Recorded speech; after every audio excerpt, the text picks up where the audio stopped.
This is the home of the Harlem Children's Zone, an all-encompassing, all-hands-on-deck anti-poverty effort that is literally saving a generation of children in a neighborhood where they were never supposed to have a chance.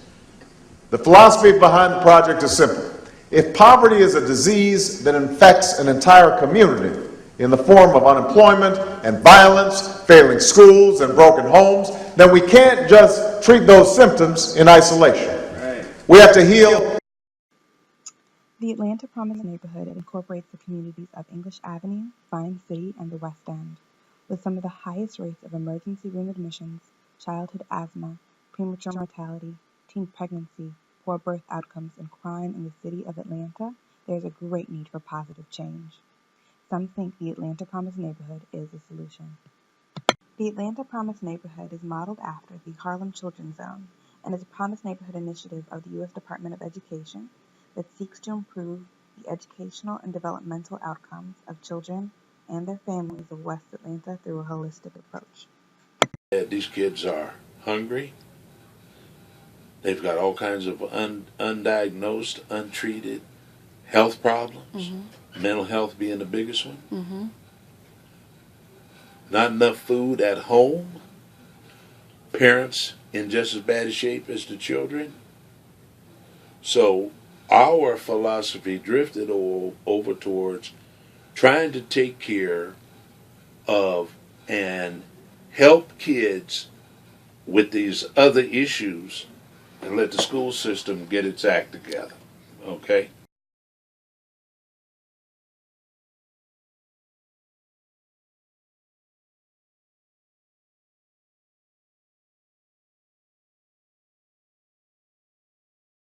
Grow up in these kind of communities, they know all the people that can get them in trouble.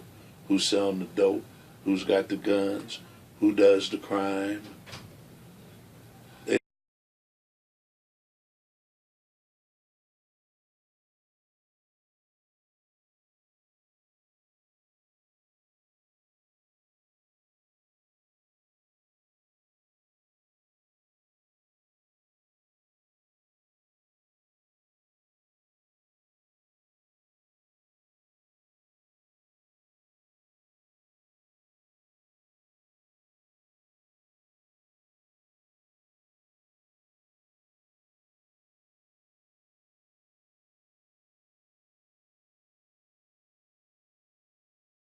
We're on the hook by the year 2020 to have improved in our cluster of schools.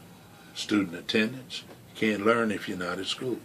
Student behavior, if you can't behave yourself, you ain't going to stay in school. And ultimately, academic performance.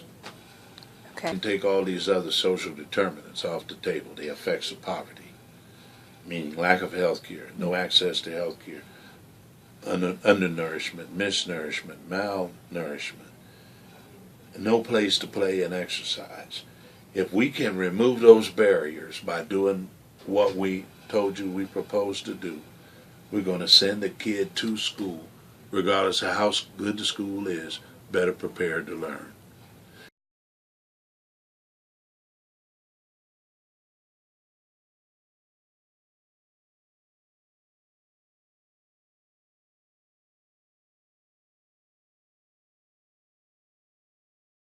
With the mothers, that's who they live with most of the time, to get them more motivated and being constructively involved in school.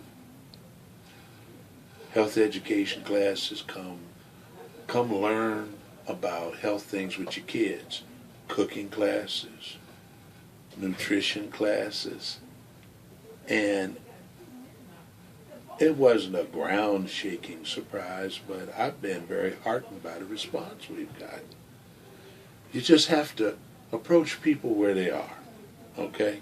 And not go in there with a high-minded, bourgeois, educated idea about what them people ought to be doing. And meet them where they are and engage and start dialogue and listen. If you listen in what they say are all the answers about how to help them.